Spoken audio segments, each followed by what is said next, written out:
صلی اللہ علیہ وسلم، صلی اللہ علیہ وسلم، صلی اللہ علیہ وسلم۔ ان اولیاء اللہ لا خوف علیہم ولا هم یحزنون۔ اللہ کے دوست فرمایا اللہ کے دوست وہ ہیں کہ جن پر دنیا میں بھی کوئی خوف نہیں، غم نہیں، اور آخرت میں بھی کوئی خوف غم نہیں۔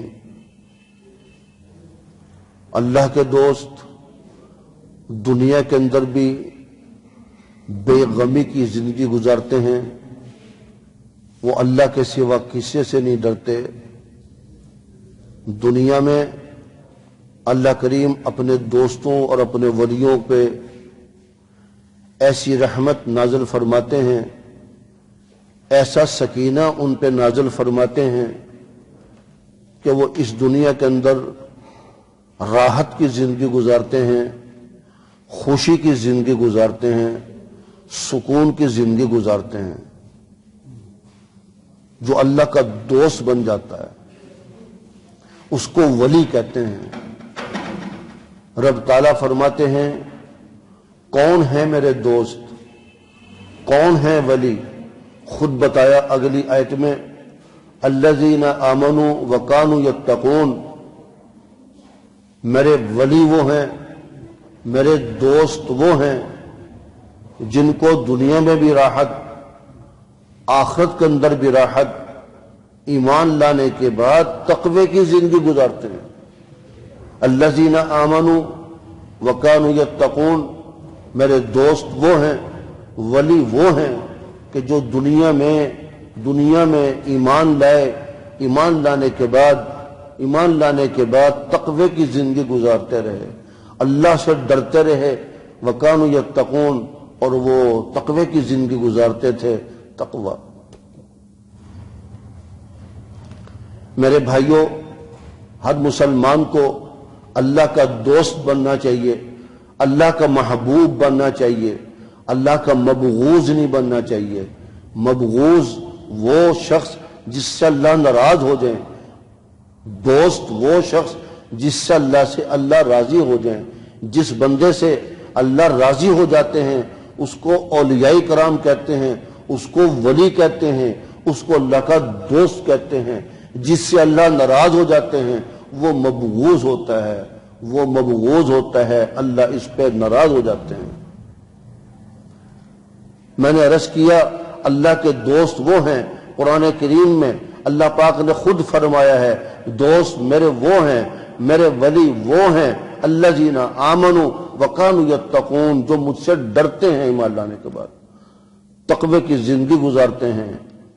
ہمارے لیے نصیحت آموز ایک بات ہے، ایک واقعہ ہے جو میں آپ کی خدمت میں، تمام دنیا کے مسلمانوں کی خدمت میں عرض کرنا چاہتا ہوں۔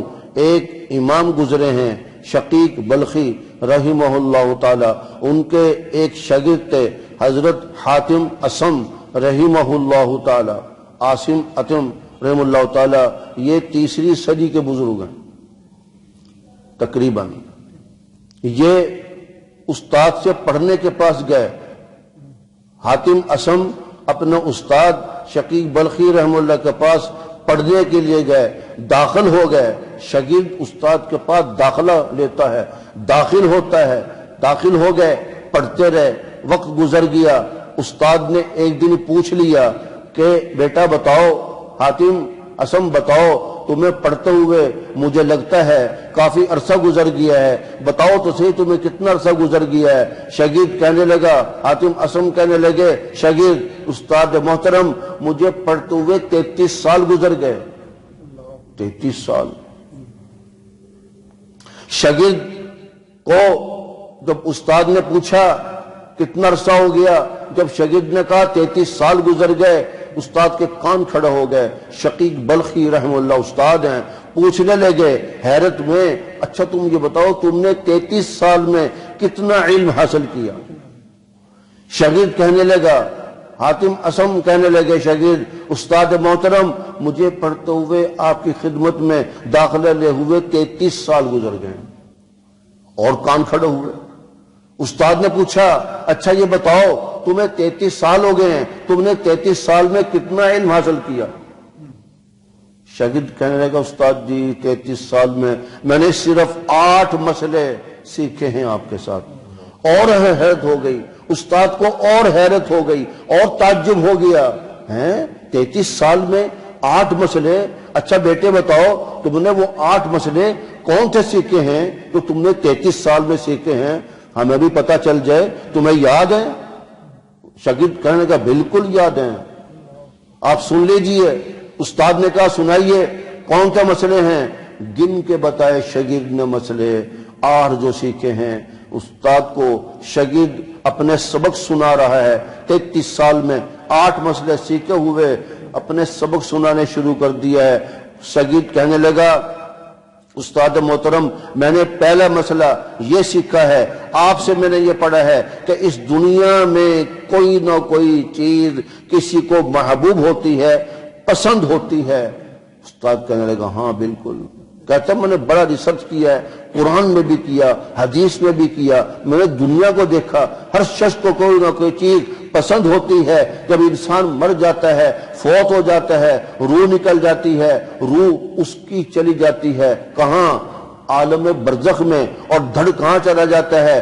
جہاں کی مٹی لگی ہوتی ہے قبر میں انسان چلا جاتا ہے، اور جس چیز سے اس نے محبت کی ہوتی ہے، جو چیز اس کی پسندیدہ محبوب ہوتی ہے وہ چیز الگ ہو جاتی ہے، تینوں چیزیں الگ ہو جاتی ہیں۔ میں نے غور کیا رسول اللہ صلی اللہ علیہ وسلم کا فرمان، استاد محترم میں نے آپ ہی سے پڑھا ہے، آپ نے سیکھا ہے، حضور نے فرمایا علیہ الصلوۃ والسلام جب بندے کو قبر میں دفن کر دیتے ہیں تو 3 چیزیں ساتھ جاتی ہیں قبرستان، 2 واپس آ جاتی ہیں، 1 وہیں پہ رہ جاتی ہیں۔ جو واپس آ جاتی ہیں وہ اولاد اور مال ہے، وہ واپس آ جاتا ہے، اور جو قبر کے اندر ساتھ جاتی ہے وہ اعمال ہیں۔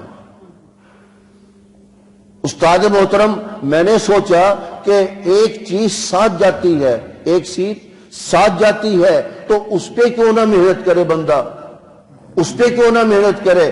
جو چیز قبر سے واپس آ جاتی ہے، دفنانے کے بعد واپس آ جاتی ہیں، روح نکلتے ہی یہ چیزیں الگ تلگ ہو جاتی ہیں، ان پہ محنت کرنے کا کیا فائدہ؟ ایک تو میرا مسئلہ یہ سیکھا ہے کہ اعمال پہ زور دو۔ رسول اللہ صلی اللہ علیہ وسلم کی سنت کو اعمال کہتے ہیں، نبی پاک علیہ الصلوۃ والسلام کے طریقوں پہ چلنے کو اعمال کہتے ہیں، صحابہ کا دامن پکڑ کر ان سے سیکھ کر ان کے نقشے قدم پر چلنے کو اعمال کہتے ہیں، ازواج مطہرات اور اہل بیت کے نقش قدم پر چلنے کو، ان کے نمونے کو اپنانے کو اعمال کہتے ہیں، اعمال کہتے ہیں۔ بزرگوں کے، اپنے مشائخ، اپنے اساتذہ کے نقش قدم پر چلنے کو اعمال کہتے ہیں۔ تو استاد محترم میں نے تو اس پر زور دیا ہوا ہے۔ ایک تو میں نے مسئلہ یہ سیکھا ہے۔ اچھا بیٹے دوسرا مسئلہ کون سا سیکھا؟ استاد کہنے لگا دوسرا مسئلہ کون سا پوچھا ہے سیکھا ہے؟ شاگرد کہنے لگے دوسرا مسئلہ میں نے آپ سے پڑھا ہے، آپ نے مجھے پڑھایا ہے، سورۃ والنازعات میں ہے، وَأَمَّا مَنْ خَافَ مَقَامَ رَبِّهِ وَنَهَى النَّفْسَ عَنِ الْهَوَىٰ فَإِنَّ الْجَنَّةَ هِيَ الْمَأْوَىٰ۔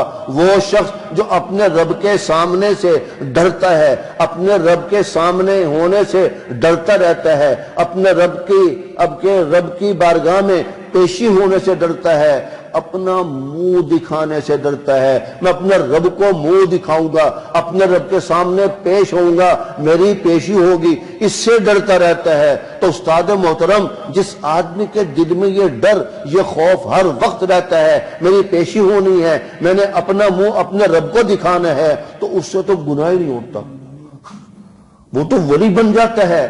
ایسے بندے کے بارے میں اللہ فرماتے ہیں فَإِنَّ الْجَنَّةَ هِيَ الْمَأْوَىٰ، اس کے لیے جنت المأویٰ ہے، جنت الفردوس ہے، جنت ہے۔ اللہ نے اس بندے کی گارنٹی جنت کی دی ہوئی ہے۔ تو استاد محترم میں نے تو اپنا نفس، اپنی جان اللہ کی اطاعت پر پکی کر دی ہے، اپنی جان، اپنا نفس میں نے اللہ کی اطاعت پر جمع دی ہے، پکی کر دی ہے۔ ایک تو میں نے مسئلہ یہ سیکھا ہے، اللہ کے حکم کے خلاف میں نے کوئی کام نہیں کرنا، میں نے نبی پاک علیہ الصلوۃ والسلام کے خلاف، سنت کے خلاف کوئی کام نہیں کرنا، صحابہ کے سنت کے خلاف میں نے کوئی کام نہیں کرنا، اور ازواج مطہرات اہل بیت سے ہٹ کے میں نے کوئی کام کرنا نہیں ہے۔ میں نے تو ایک مسئلہ یہ سیکھا ہے۔ استاد نے کہا شاباش، اچھا مسئلہ سیکھا ہے۔ تیسرا مسئلہ کون سا سیکھا ہے؟ شاگرد کہنے کا استاد جی تیسرا مسئلہ میں نے یہ سیکھا ہے 33 سالہ میں کہ دنیا میں نے دیکھا ہے ہر کوئی اپنی اپنی چیز کی حفاظت کرتا ہے، کوئی کسی چیز کی حفاظت کرتا ہے، کوئی کسی چیز کی حفاظت کرتا ہے دنیا میں۔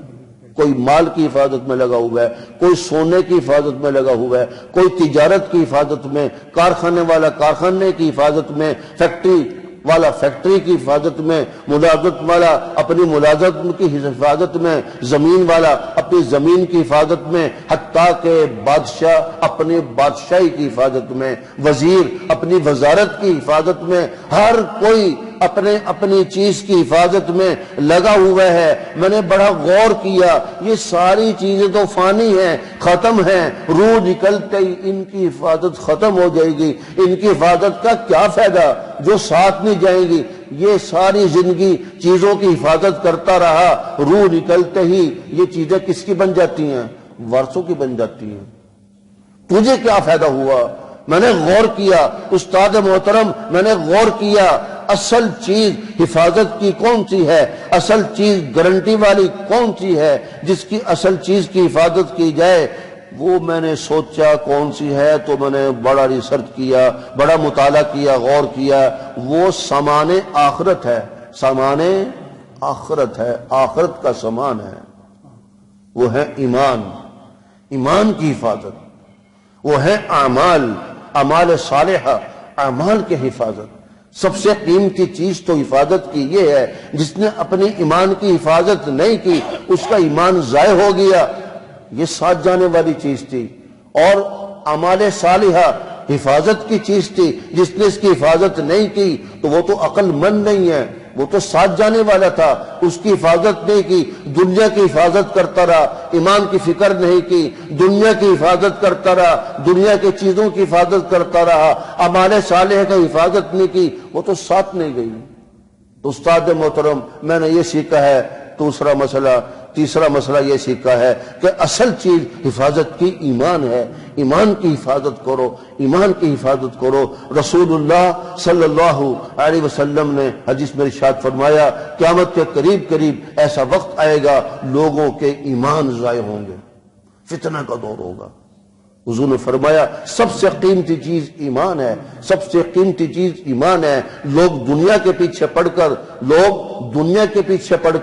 روزی کے پیچھے پڑھ کر دنیا کی چیزوں کے پیچھے پڑھ کر اپنا ایمان ضائع کر دیں گے، پتہ بھی نہیں ہوگا، اعمال ضائع کر دیں گے، پتہ بھی نہیں ہوگا۔ تو استاد محترم میں نے تیسرا مسئلہ سیکھا ہے 33 سالہ میں کہ ایمان اصل چیز ہے، اس کی حفاظت کرنا ضروری ہے، اعمال صالحہ ضروری ہیں، ان کی حفاظت کرنا ضروری ہے، ان کی گارنٹی ہے۔ جو ایمان کی حفاظت کرے گا یہ تمہارے کام آئے گا، جو اعمال صالحہ کی حفاظت کرے گا یہ تمہارے کام آئے گے۔ دنیا کی چیز کی کوئی گارنٹی نہیں ہے یہ تمہارے آگے کام آئیں گے یا نہیں آئیں گے۔ تو استاد محترم میں تو اپنے ایمان اور اپنے اعمال صالحہ کی حفاظت میں لگا ہوا ہوں۔ تیسرا مسئلہ میں نے یہ سیکھا ہے، بیٹے آپ نے بہت اچھا مسئلہ سیکھا ہے، اور کون سا سیکھا ہے؟ چوتھا مسئلہ۔ شاگرد کہنے لگے میں نے چوتھا مسئلہ یہ سیکھا ہے کہ میں نے دیکھا دنیا میں ہر شخص کسی نہ کسی چیز کی طرف مائل ہوتا ہے، ہر شخص کا میلان کسی نہ کسی چیز کی طرف ہوتا ہے۔ کسی کا میلان تجارت کی طرف ہے، کسی کا میلان کارخانے کی طرف ہے، کسی کا میلان فیکٹری کی طرف ہے، کسی کا میلان جناب ملازمت میں ہی ہے، کسی کا میلان جو ہے وہ حکومت میں ہے، میں حکومت کے کسی نہ کسی شعبے میں گھس جاؤں، کسی کا سلطنت میں، کسی کا وزارت میں۔ تو میں نے دیکھا دنیا میں ہر کسی کا کسی نہ کسی چیز کی طرف میلان ہوتا ہے. میں نے غور کیا یہ جتنی بھی چیزوں کی طرف میلان ہے انسان مائل ہوتا ہے. اس کا بھی پہلے والے کی طرح مسئلہ ہے. انسان مر جاتا ہے, روح نکل جاتی ہے تو سارے میلان ختم ہو جاتے ہیں نا. روح الگ, جسم الگ, جن چیزوں کی طرف میلان رکھتا تھا وہ چیز الگ, وہ کسی کی ہو جاتی ہے. اللہ کے پاس جانے والی ساتھ, بندے کے ساتھ جانے والی چیز کون سی ہے؟ میں نے غور و فکر کیا, وہ ہے تقوی. استاد محترم میں نے آپ سے پڑھا ہے سورۃ حجرات میں اللہ نے قرآن کریم میں فرمایا ان اکرمکم عند اللہ اتقاکم. میرے بندو, مجھے سب سے زیادہ پسندیدہ وہ بندہ ہے تم میں جس کے اندر تقوی زیادہ ہے. رب تعالیٰ کو حضور نے فرمایا علیہ الصلوۃ والسلام, بخاری شریف میں ہے, اللہ تبارک و تعالیٰ کو نہ تمہاری صورتوں کی ضرورت ہے کہ اچھی کس کی ہے, تمہاری شکلوں کی اللہ کو ضرورت نہیں ہے کس کی اچھی ہے, کس کے پاس حسن ہے, اس کو نہیں ضرورت, وہ تو خود خالق مالک ہے. اس کو نہیں ضرورت کون کپڑے اچھے پہنتا ہے, اس کو نہیں ضرورت کون اچھا کھانا کھاتا ہے, اس کو نہیں ضرورت کون بڑھیا مکان میں رہتا ہے, اس کو نہیں ضرورت کس کے پاس اچھی سواری ہے. ان چیزوں کی اس کو ضرورت نہیں ہے. اس کو نہیں ضرورت کسی کے پاس بادشاہت سلطنت بڑی ہے, اس کو نہیں ضرورت. اس کو نہیں ضرورت کسی کے پاس مال زیادہ ہے, سونا زیادہ ہے, کسی کے پاس زمینیں زیادہ ہیں. اللہ سبحانہ و تعالیٰ کو ان چیزوں کی ضرورت نہیں ہے. اگر ضرورت ہے اللہ کو, اللہ فرماتے ہیں میں دیکھتا ہوں تم میں سے ان اکرمکم عند اللہ اتقاکم, یہ دیکھتا ہوں تم میں تقوی والا کون زیادہ.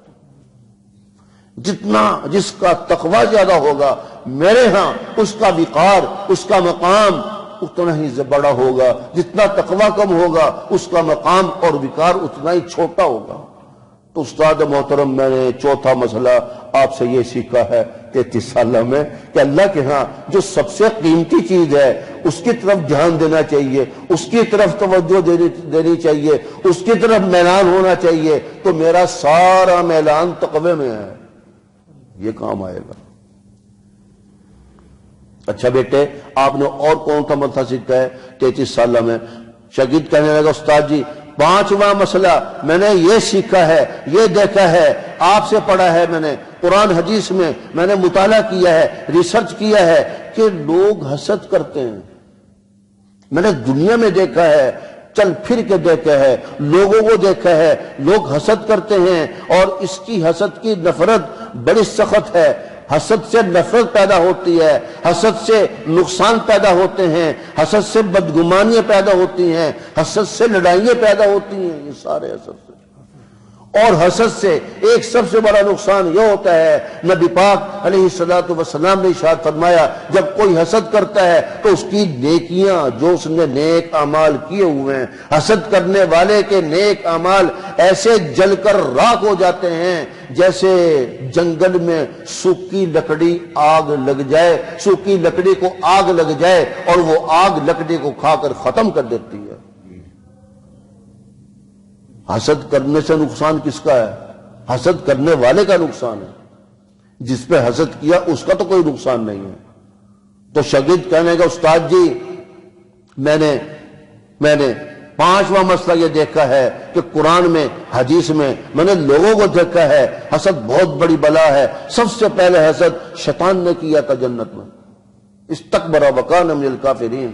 تکبر اور حسد شیطان نے سب سے کیا تھا, سب سے پہلے شیطان نے کیا تھا. اور یوں کیا تھا, اللہ نے پوچھا بدبخت میرا حکم تھا تو نے آدم کو سجدہ کیوں نہیں کیا؟ تعظیمی سجدہ تھا. کہنے گے پروردگار عالم میں نے اس واسطے سجدہ نہیں کیا آدم کو, خلقتہ من نار وخلقتہ من طین, تو نے مجھے آگ سے پیدا کیا اور آدم کو تو نے مٹی سے پیدا کیا, اور مٹی کا کام پاؤں کے نیچے ہونا ہے, پاؤں میں روندا جانا ہے, اور آگ کا کام اوپر جانا ہے. لہذا میں اعلیٰ ہوا, آدم ادنا ہوئے. ہونا تو یہ چاہیے تھا آدم مجھے سجدہ کرتے, میں بڑا ہوں, میں جنت میں استاد رہا ہوں.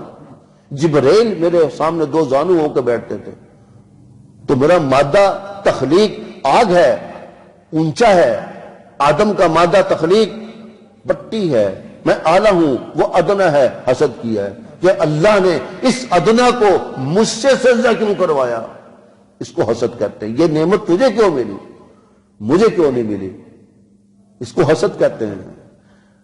تو شاگرد کہنے لگا استاد محترم میں نے دیکھا دنیا کے اندر لوگ حسد کرتے ہیں، حسد پھیلا ہوا ہے، حسد کا نقصان ہے، حسد کی نفرت ہے، بدگمانی ہے، انسان کے اعمال ضائع ہو جاتے ہیں۔ تو میں نے تو علیحدگی اختیار کر لی، میں لوگوں سے ملتا ہی نہیں ہوں زیادہ، لوگ مجھے دیکھ کے حسد کریں یا کسی کو دیکھ کے میرے اندر حسد پیدا ہو، میں تو کوشش کرتا ہوں ضرورت کی خاطر لوگوں سے ملتا ہوں، ورنہ میں نے علیحدگی اختیار کر لی۔ پانچواں مسئلہ میں نے یہ سیکھا ہے، حسد کے میں نے قریب نہیں جانا، میں حسد کے نہیں قریب جاتا۔ میں کسی کی نعمت دیکھتا ہوں تو خوش ہوتا ہوں، کسی کے پاس نعمت دیکھتا ہوں خوش ہوتا ہوں، کسی کو کھاتا پیتا دیکھتا ہوں میں خوش ہوتا ہوں، میں جلتا سڑتا نہیں ہوں۔ استاد نے فرمایا یہ بھی ٹھیک مسئلہ سیکھا ہے آپ نے، اور تم نے کون سا مسئلہ سیکھا ہے؟ 5 ہو گئے، چھٹا کون سا مسئلہ سیکھا ہے؟ شاید کہنے کا استاد محترم چھٹا مسئلہ میں نے یہ سیکھا ہے کہ میں نے دیکھا دنیا میں ہر کسی کا دشمن ہوتا ہے، ہوتا نہیں ہوتا؟ نبیوں کے بھی دشمن ہوتے تھے، نبیوں کے زیادہ دشمن ہوتے تھے، ولیوں کے بھی دشمن، نبیوں کے بھی دشمن، ولیوں کے بھی دشمن، غوث قطب ہو اس کے بھی دشمن، نیک آدمی کا دشمن، دنیا میں ہر کسی کا کوئی نہ کوئی دشمن ہوا کرتا ہے، مگر ازلی دشمن شیطان ہے۔ میں نے غور کیا اصل دشمن کون ہے، میں نے ریسرچ کیا ہے، اصل دشمن تو ہمارا دشمن شیطان اور نفس ہے، اصل دشمن یہ ہیں، بڑے دشمن یہ ہیں۔ دشمنی کی جڑ تو یہ ہے، یہاں سے دشمنی چلتی ہے۔ لوگ میں نے دیکھا دنیا میں اصل دشمن کو پہچانتے نہیں ہیں۔ ہمارا اصل دشمن کون ہے، ازلی دشمن کون ہے؟ شیطان اور نفس۔ اس کی طرف لوگ توجہ نہیں دیتے، لوگوں کو، کافر کو اپنا دشمن سمجھتے ہیں، انہی کو بڑا دشمن سمجھتے ہیں۔ تو میں نے تو اپنا اصل دشمن پہچان لیا ہے، وہ شیطان اور نفس ہے۔ میں بڑے دشمن سے سمجھتا ہوں، میں بڑے دشمن سے بچتا ہوں، شیطان اور نفس سے۔ چھوٹے دشمن مجھے کبھی کچھ ہی نہیں کرتے۔ جب میں بڑے دشمن سے سمجھتا ہوں اور اس کو دشمن سمجھتا ہوں، اس کو پہچانتا ہوں، جب بڑے دشمن سے میں بچتا ہوں تو چھوٹے دشمنوں سے مجھے بچنے کی ضرورت نہیں ہے۔ میرا اللہ کارساز ہوتا ہے، میری اللہ رکھوالی کرتا ہے، اللہ میری حفاظت کرتا ہے۔ چھوٹے دشمنوں سے اللہ کریم مجھے محفوظ رکھتے ہیں۔ ہمارے لیے بھی نصیحت آموز ہے، ہم بڑے دشمن سے بچیں، شیطان، نفس جو بڑا دشمن ہے، ان دو دشمنوں سے ہم بچیں جو دنیا کے اندر دشمن ہے۔ وعدہ ہے ان دشمنوں سے بچنے کا، اللہ نے وعدہ کیا ہے ہم تمہاری حفاظت کریں گے۔ جب بندہ ان بڑے دشمنوں سے نہیں بچے گا تو چھوٹے دشمنوں سے بچنے کا وعدہ نہیں ہے، تو خود ہی نمٹو۔ تو استاد محترم میں نے چھٹا مسئلہ یہ سیکھا ہے کہ جو بڑے دشمن ہیں ان سے بچنا چاہیے، ان سے بچنا چاہیے۔ اور ساتواں مسئلہ میں نے یہ سیکھا ہے، لوگوں کو میں نے دیکھا لوگ اپنی روزی کی خاطر، روٹی کی خاطر لوگ جھوٹ بولتے ہیں، دھوکہ دیتے ہیں، حیرت سے لالچ کرتے ہیں، سارا کچھ روٹی کی خاطر کرتے ہیں نا۔ انسان بڑا کچھ کرتا ہے، اپنا ایمان خراب کر دیتا ہے، اپنے اعمال انسان ضائع کر دیتے ہیں اس روٹی کی خاطر، اس کی خاطر۔ تو میں نے جب دیکھا، غور و فکر کیا، تو میں نے سوچا انسان دھوکہ، جھوٹ، حرص، لالچ کیا کچھ کرتا ہے اس روٹی کی خاطر۔ تو میں نے آپ سے پڑھا ہے تو روزی تو انسان کے خود پیچھے لگی رہتی ہے۔ حضور صلی اللہ علیہ وسلم نے ارشاد فرمایا روزی اپنے کھانے والے کو ایسے ڈھونڈتی ہے جیسے موت آدمی کو ڈھونڈتی ہے، جیسے موت ڈھونڈتی رہتی ہے کہاں ہے، کب روح نکالنی ہے، ایسے روزی ڈھونڈتی ہے۔ تو جب روزی انسان کے پیچھے لگی ہوئی ہے، اس کو ڈھونڈتی رہتی ہے، تو کیا ضرورت ہے اس کے پیچھے جھوٹ بولنے کی، دھوکہ دینے کی، فرار کرنے کی؟ اس کی ضرورت ہی نہیں ہے۔ تو استاد جی استاد محترم میں نے تو ان چیزوں کی طرف پڑھنا ہی چھوڑ دیا ہے، اور میں نے جو جھوٹ، دھوکہ، فریب، اس کی خاطر بندہ بولتا ہے تو میں نے تو روزی کو اتنے پیچھے نہیں پڑتا میں کہ جس کی وجہ سے مجھے جھوٹ بولنا پڑے، فرار کرنا پڑے، دھوکہ دینا پڑے۔ میں تھوڑے سے اسباب اختیار کرتا ہوں، تھوڑے سے اسباب اختیار کرتا ہوں، اللہ مجھے روزی دے دیتا ہے۔ جھوٹ بول کے بھی روزی مل جائے گی، بغیر جھوٹ بولے بھی روزی ملے گی، تو میں تو ان سے بچتا ہوں۔ اللہ نے مجھے آج تک بھوکا نہیں رکھا، آج تک مجھے فاقہ نہیں آیا، میں کیوں ان چیزوں کے پیچھے پڑوں، جھوٹ بول کر اپنا ایمان خراب کروں۔ شاگرد نے اپنے استاد کو جو مسئلے سیکھے تھے وہ بتائے، ہمارے لیے نصیحت آموز ہیں یہ باتیں، ہم ان پہ عمل کریں۔ قرآن میں جو اللہ نے فرمایا ہے، الا ان اولیاء اللہ لا خوف علیہم ولا هم یحزنون، اللہ کے نیک بندے وہ ہیں، دوست وہ ہیں، ولی وہ ہیں، الذین آمنوا وکانوا یتقون، ایمان لانے کے بعد تقوی کی زندگی اختیار کرتے ہیں۔ یہ جو 7-8 باتیں بتائی گئی ہیں یہ تقوی ہے، یہیں سے بندہ نیک بنتا ہے، یہیں سے اللہ کا دوست بنتا ہے، سارے دین کا نچوڑ ہے یہ۔ اللہ تعالی ہم سب کو مسلمانوں کو اس پر عمل پیرا ہونے کی توفیق عطا فرمائے۔ سبحانک اللہم وبحمدک، اشہد ان صلی اللہ علیہ وسلم، صلی اللہ علیہ وسلم، صلی اللہ علیہ وسلم۔